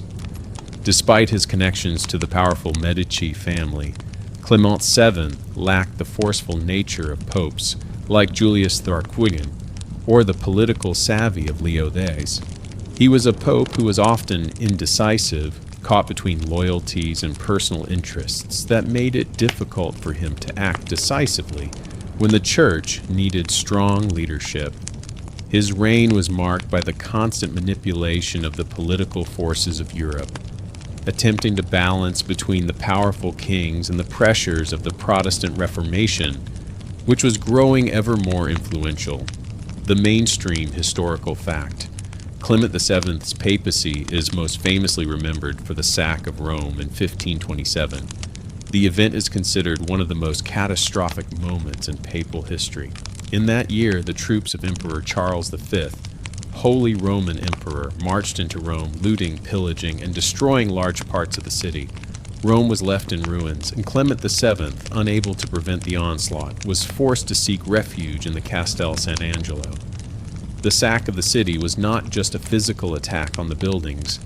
It was an attack on the very idea of the papacy's invulnerability. For centuries, Rome had been seen as the eternal city, unshaken by the turbulence of the world. The sack shattered that illusion. But what led to this calamity? The sack of Rome didn't happen in a vacuum. Clement VII, trying to navigate the political landscape of Renaissance Europe, had aligned himself with France, going so far as to support King Francis I against Charles V. This alliance, though politically motivated, was flawed, and it soon led to disastrous consequences. The Holy Roman Emperor, who had been at odds with France, saw Clement VII's support for Francis as a direct affront. In 1526, Charles V, eager to avenge the French, turned his attention to Rome. The subsequent invasion in 1527 resulted in one of the worst sackings the city had ever known. Now for the fringe detail. Clement VII, instead of leading his city with decisive force, was described as being indecisive and cowardly in the face of the impending threat. Some historians argue that his reluctance to take more aggressive action or appeal for help sooner was one of the main factors that led to the disaster. His failure to recognize the gravity of the political situation left Rome exposed and vulnerable. Rather than strengthening the papacy's position in Europe, Clement VII's inaction and diplomacy during his papacy only made the Vatican more fragile. As the soldiers of Charles V stormed the gates of the city, they pillaged Rome, destroying priceless art and looting treasures that had been centuries in the making. The papal palace itself was ravaged, the city's churches defiled, and the streets filled with terror. The Pope, unable to prevent the onslaught, sought refuge in the Castel Sant'Angelo, where he remained for months as the city burned. The sack was a humiliation for the Church and a profound blow to the papacy's authority. It wasn't just the physical destruction of Rome that mattered, it was the psychological and spiritual damage inflicted on the faithful. The idea that Rome, the center of Catholicism, could be so easily destroyed left many wondering if the papacy could ever recover. The papal authority, once seen as infallible and invincible, was now fractured and vulnerable. But the true tragedy of Clement VII's papacy was not just the sack of Rome. It was his inability to act and his failure to protect the spiritual and political integrity of the Church. By the time the storm passed and the city was left in ruins, Clement VII was left to pick up the pieces of a shattered papacy. His legacy would forever be defined by the sack, and despite his efforts to rebuild, the papacy would never be the same. Rome, for the first time in centuries, was not invulnerable. Here's the open scholarly debate. Was Clement VII's failure a result of his own weakness, or was he simply caught in the larger currents of European politics, too powerless to stand up to the forces of Charles V and the Protestant Reformation? Some historians argue that Clement VII was a man who lacked the political will to confront the challenges of his time, while others contend that he was simply a victim of circumstances beyond his control. Regardless of which interpretation you believe, one fact remains clear. The sack of Rome is one of the most defining moments in papal history. You pause, contemplating the weight of this tragedy. Rome, once invincible, had been broken. The papacy, which had weathered centuries of scandal and strife, had finally met its match. The world had changed, and the papacy, as an institution, would never be the same. Tomorrow's story will bring you to another pope whose reign would be marred by personal ambition and scandal. But for tonight, Clement VII's legacy remains. The sack of Rome, the destruction of a city that had long been the heart of Christianity, will forever haunt the annals of papal history. As you close your eyes, you can still feel the echoes of those dark days in the streets of Rome. The sound of the church being torn apart, one stone at a time. The echoes of the sack of Rome still reverberate in the back of your mind, but tonight, a new chapter of papal history beckons. It's a strange feeling, almost as if the city itself is holding its breath, waiting for the next storm to arrive. The streets are quiet again, but the memory of Clement VII's failure lingers in the air. What followed the devastation of 1527 was a period of rebuilding, yes, but also reflection. Rome, in many ways, had been humbled. Yet as you stand beneath the looming shadows of the ancient walls, there's a sense of inevitability about what's to come, a continuation of the tumult, a never-ending cycle of power, ambition, and struggle. The next pope in your journey is Pope Paul III. Unlike his predecessors, Paul III's papacy was defined by a series of profound reforms and crises, balancing between the political intrigue of Rome and the spiritual needs of the Church. But his story isn't just about reform. It's about the very survival of the Church amidst growing external and internal challenges. Paul III, ascended to the papacy in 1534 after the chaos of Clement VII's reign. His time as pope was a complex and pivotal one, as the Catholic Church found itself at a crossroads. The Protestant Reformation, which had torn through Europe, was still in full swing, and the Church had finally realized that it needed to address its corruption and respond to the challenges posed by Martin Luther and other reformers. Pope Paul III, though initially hesitant, was forced into a series of reformations that would later become known as the Counter-Reformation. But let's start with the mainstream historical fact. Pope Paul III is most famous for initiating the Council of Trent, which would last from 1545 to 1563. The council was one of the Church's most important responses to the Protestant Reformation. Its main purpose was to address the doctrinal disputes caused by the rise of Protestantism and to clarify Catholic teachings on subjects such as the sacraments, salvation, and the authority of the Church. Paul III recognized that the papacy could no longer remain complacent while the faith of millions was being torn apart by competing ideologies. His decision to convene the council was a recognition that the Church had to adapt or risk losing its authority altogether. But Paul III's papacy wasn't just about responding to Protestantism. It was also a time of personal ambition and intrigue.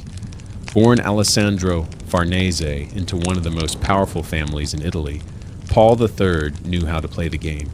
His early career was filled with family loyalty and personal ambition. In fact, he was already 60 years old when he became pope, having spent much of his life rising through the ranks of the Church. But once he reached the papacy, Paul III moved quickly to solidify his family's power and influence, as popes often did. Now for the fringe detail. One of Paul III's most notorious acts was his decision to make several of his relatives cardinals, most notably his grandsons, who were incredibly young at the time.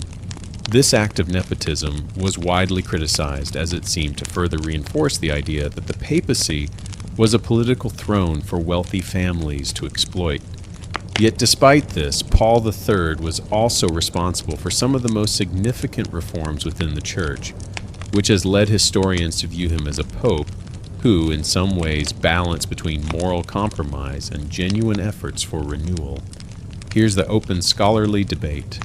Was Paul III a reformer at heart, genuinely concerned with the spiritual health of the Church, or was he simply a political figure who acted in response to mounting pressure from both internal and external forces?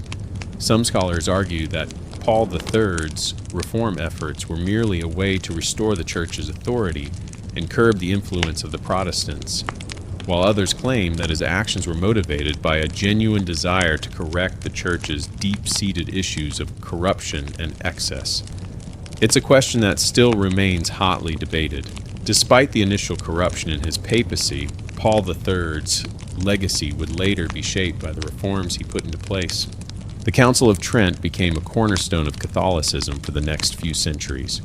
The decrees of the council reaffirmed Catholic doctrines like the authority of the Church and the necessity of good works for salvation. It also led to the establishment of the Index of Forbidden Books and the strengthening of the Inquisition, tools used by the Church to combat heresy and suppress the spread of Protestant ideas. But for all his reformist zeal, Paul III's papacy was also marked by deep political challenges. The pressure from powerful European monarchs like the Habsburgs and the Bourbons was ever present, and while the Church was grappling with the theological divide of the Reformation, it was also trying to retain its political power on the world stage. Paul III's papacy thus straddled two worlds, that of spiritual leadership and that of political survival. His decisions at times reflected the tension between these worlds. Paul III also dealt with some of the most pressing questions facing the papacy: how to maintain spiritual authority in a world that was becoming more secular and fragmented. His attempts to reconcile the old world of Catholic unity with the new world of fractured religious belief marked one of the most pivotal periods in church history. In many ways, his papacy symbolizes the beginning of the Catholic Church's efforts to redefine itself after the Protestant Reformation. Yet it wasn't all religious duty and political maneuvering. Paul III was also involved in more personal, less dignified matters. In fact, some critics point to his role in the manipulation of papal power as a way to enrich his family. The Farnese family was a major beneficiary of his reign, and his actions to elevate them left a stain on his papacy. This again became one of the most significant critiques of the papacy at the time, how the papacy itself, under the guise of spiritual leadership, was so often a mechanism for family advancement and political survival. As you stand under the faint, waning moonlight that casts long shadows across the Roman skyline, you reflect on the legacy of Paul III. Despite the indulgences of nepotism, despite the political games he played to protect his family and church, his papacy did leave a lasting mark on the Catholic Church. The Council of Trent, which he initiated, shaped the doctrine and practices of the Catholic Church for centuries to come. While the spiritual and political costs of his decisions cannot be ignored, his reign undeniably transformed the Church's response to the Reformation, laying the foundation for the Catholic Counter-Reformation. The next pope, Julius III, would further navigate the complicated relationship between the papacy and European monarchs. But for tonight, you let Paul III's contradictions sit with you, his family's rise, his reforms, his papal decisions, all of them interwoven into the tapestry of a church that was trying to find its way in an increasingly divided world. As you close your eyes and let the weight of history settle around you, you realize how deeply the papacy was shaped by the forces of ambition, spirituality, and politics. The stories of the popes have shown you the delicate balance between power and faith, and how those who lead often struggle to reconcile the two.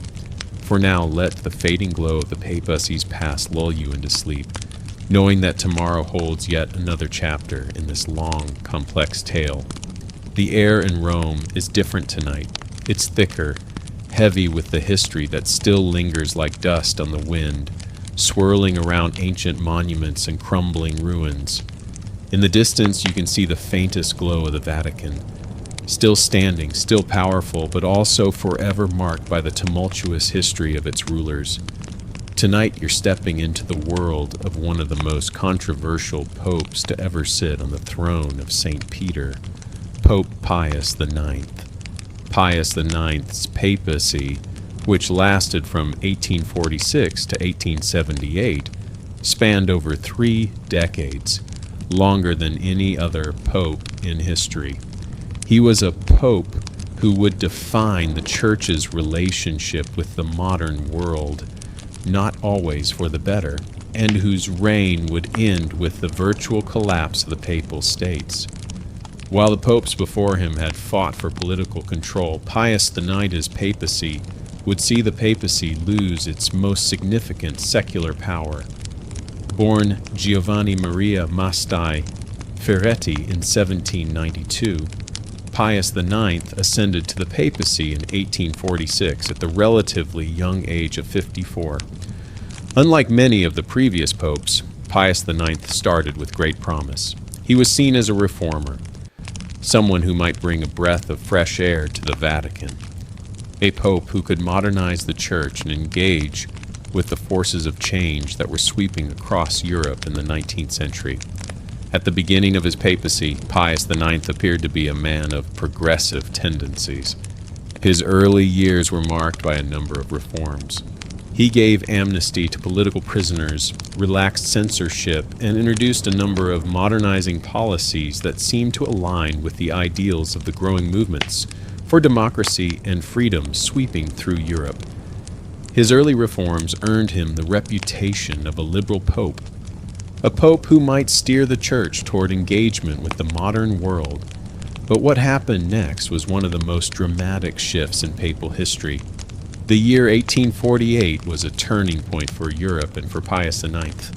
Across the continent, revolutionary movements were gaining momentum, and many of them called for the unification of Italy. For the first time, Italy was being drawn together as a single nation. and the Pope was at the center of a new political question. Should the Pope continue to hold power over the Papal States, or should he embrace the modern, unified Italian state? The mainstream historical fact, in response to the revolutions of 1848 and the unification of Italy, Pius IX made a drastic and stunning turn. The once liberal Pope became a staunch defender of papal power and authority.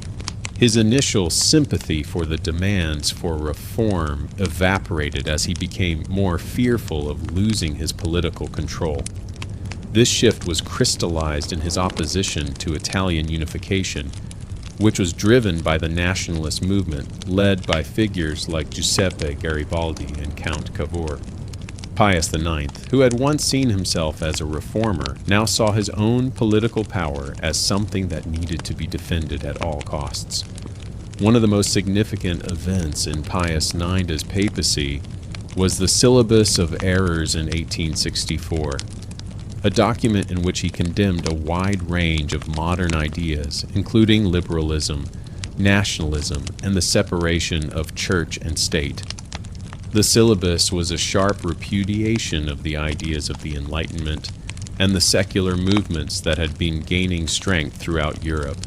Pius IX's rejection of modernity marked a sharp contrast to the early liberal reforms he had attempted, and it solidified his image as a conservative figurehead, firmly rooted in the medieval ideas of papal authority and church-state relations. Now for the fringe detail. While Pius IX's papacy is most often associated with his opposition to the unification of Italy, his role in defining the doctrine of the Immaculate Conception is also crucial to understanding his papacy. In 1854, Pius IX declared the dogma of the Immaculate Conception, which held that Mary, the mother of Jesus, was conceived without original sin.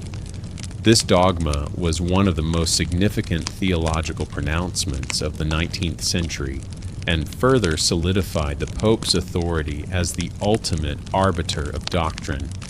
But importantly, this was a papacy defined not by political gains, but by a focus on asserting spiritual authority in an era that was quickly moving away from religious dogma in favor of secularism. Here's the open scholarly debate. Was Pius IX's shift from a progressive to a conservative pope driven by genuine fear of losing papal power, or was it simply a response to the changing political landscape of Europe?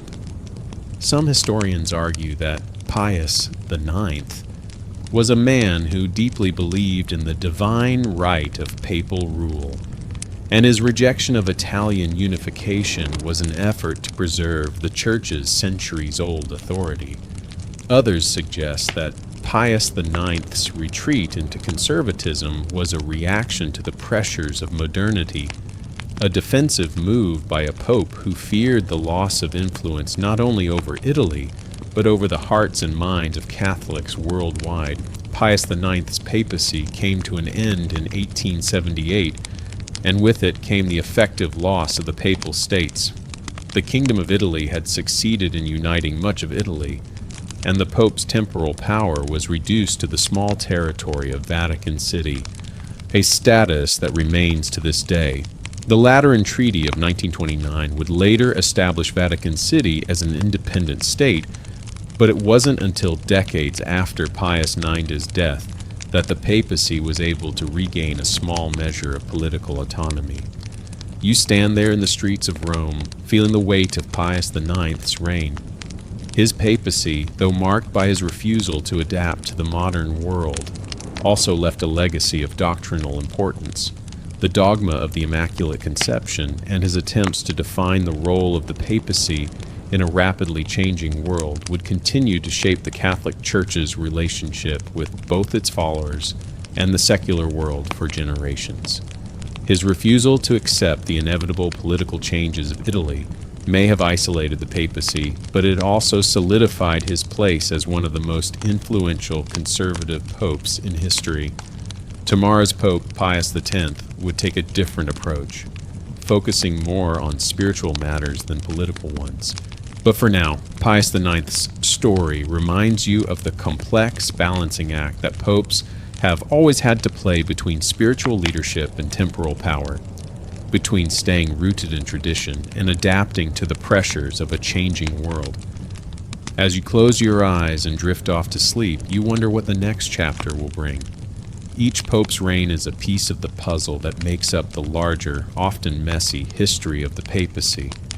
For tonight, though, you leave Pius IX behind, knowing that his conservative stance on papal authority would leave an indelible mark on the history of the Church. As the calm of the night settles in, the bustling streets of Rome seem to vanish, leaving only the faint sounds of history whispering through the ancient stones of the Vatican. The weight of the last few stories lingers in the air, the rise and fall of powerful popes, their lavish lifestyles and the reforms, betrayals, and wars that mark their reigns. But as you stand in the middle of this vast city, your mind is drawn to the next chapter, a period in history when the papacy faced the full force of a changing world. The papacy, in many ways, had already weathered several storms, but the winds of the 20th century would bring an entirely new set of challenges. The First Vatican Council, which took place from 1869 to 1870, had already signaled a shift in papal authority, affirming the dogma of papal infallibility, the belief that the Pope, when speaking ex cathedra from the chair of St. Peter, is infallible. Peter is incapable of error on matters of faith and morals. This was a monumental moment in the history of the Church, cementing the Pope's authority over not just spiritual matters, but also doctrinal truths that shape the beliefs of millions. But despite this assertion of power, the political landscape was changing. The Church was no longer the uncontested ruler of vast territories. The unification of Italy had stripped the Pope of his temporal power over the Papal States, reducing his physical control to the tiny walled enclave of Vatican City. The world was modernizing quickly, with new philosophies, ideologies, and technologies shifting the very fabric of the society. And now, after the reforms of his predecessors, it's time to meet Pope Pius X, a pope whose papacy marked a return to spiritual matters. Pius X, born Giuseppe Sarto in 1835, was a man deeply devoted to the faith, and his papacy would focus on purifying the Church, re-establishing a deep connection with tradition, and confronting the secular threats to Catholicism. The mainstream historical fact: Pius X was a pope deeply committed to counteracting the growing secularism that was sweeping through Europe during his time. He took bold steps to strengthen the spiritual life of the Church, and his pontificate is marked by his efforts to reform the liturgy and the education of the clergy. His most significant contribution was his emphasis on frequent communion, encouraging Catholics to receive the Eucharist regularly, which was a relatively new practice at the time. Pius X also focused on the modernism movement, which sought to reconcile Catholic teachings with modern, scientific, and philosophical developments. He was fiercely opposed to this movement, condemning it in his famous encyclical Pascendi Dominici Gregis, where he denounced modernism as a heresy that threatened the integrity of the Church. One of Pius VI's most notable achievements was his simplification of the liturgy. He made the Mass more accessible to the people, encouraging participation and devotion. His reforms also extended to the Church's educational institutions, where he emphasized the need for the clergy to be well educated and spiritually grounded in the traditional teachings of the Church. For Pius X, the role of the Pope was not to be a political figurehead or a military leader, but a spiritual guide who would lead the faithful back to the core values of Catholicism. Now for the fringe detail. Despite his emphasis on piety and reform, Pius X's papacy was not without its controversies. His opposition to modernism, though well-intentioned, set him at odds with many theologians and intellectuals within the Church. His refusal to engage with the rapidly changing world of science, politics, and philosophy made his papacy appear increasingly out of touch with the secular world. Moreover, his deep commitment to tradition, while preserving the purity of Catholicism, also stifled any attempts to adapt to the social and political changes of the time. Some historians argue that Pius VI's papacy, while spiritually beneficial to the Church, left it ill-prepared to deal with the challenges of the 20th century, especially as European society moved further away from religion. The open scholarly debate. Was Pius X's fierce defense of tradition an essential protection of Catholic orthodoxy, or was it a short-sighted reaction that hindered the Church's ability to respond to the changing intellectual and cultural currents of the time? On one hand, Pius VI's efforts to preserve the integrity of Catholicism in the face of modernist ideas helped keep the Church grounded in its teachings. On the other hand, his rejection of modernism alienated some of the more progressive elements within the Church, who saw the Pope's stance as a refusal to engage with the intellectual advancements of the modern era. His papacy, in many ways, exemplified the tension between tradition and progress that would continue to shape the Church in the years to come. Despite these controversies, Pius VI is remembered as a man of deep faith and commitment to the welfare of the Church. His canonization as a saint in 1954 speaks to the lasting impact of his spiritual leadership.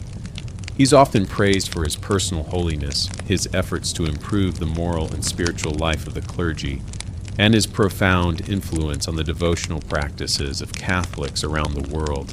But his papacy also serves as a reminder of the delicate balance between preserving tradition and adapting to the needs of the faithful in a rapidly changing world. As the night deepens, you reflect on the lasting influence of Pius X's papacy.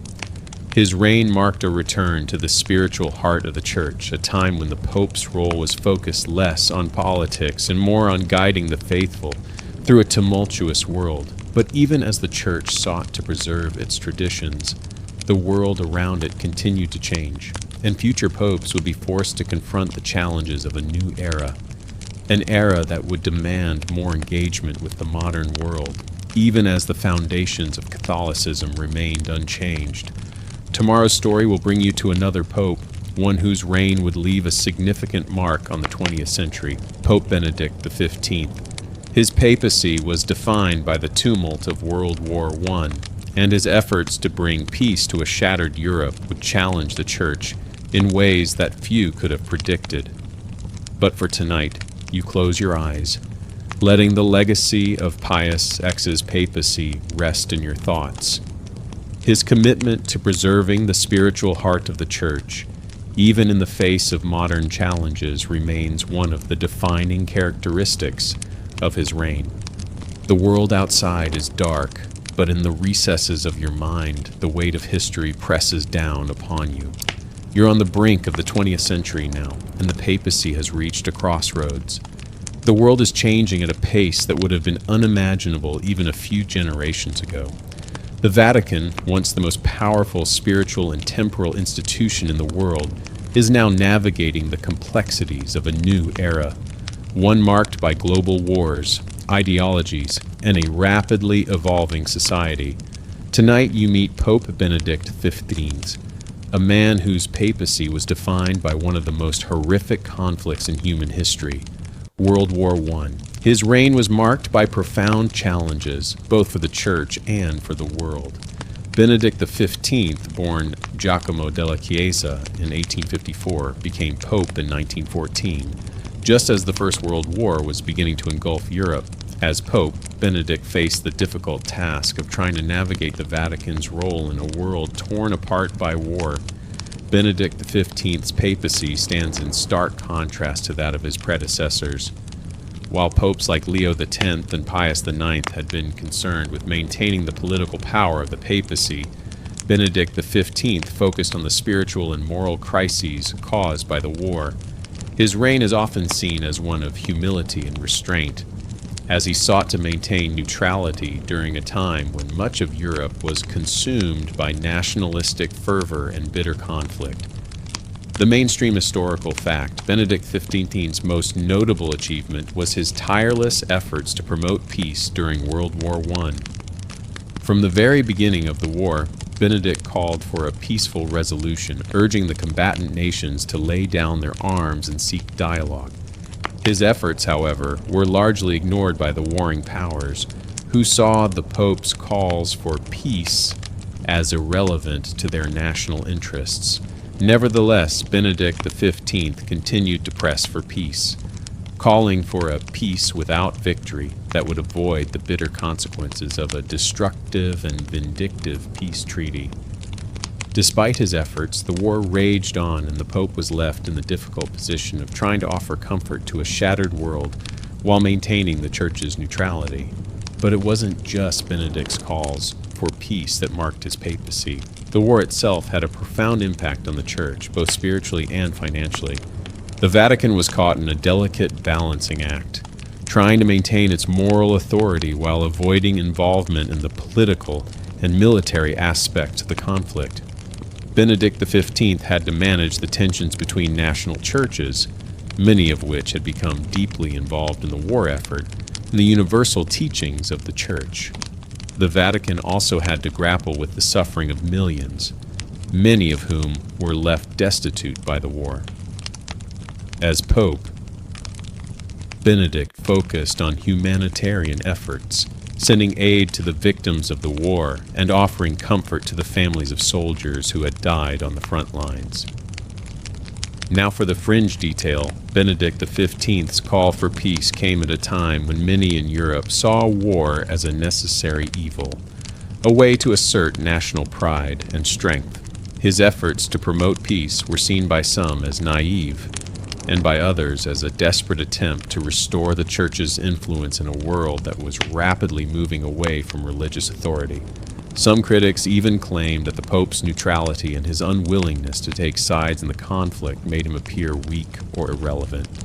But despite the criticism, Benedict XV's commitment to peace and humanitarian aid remained unwavering.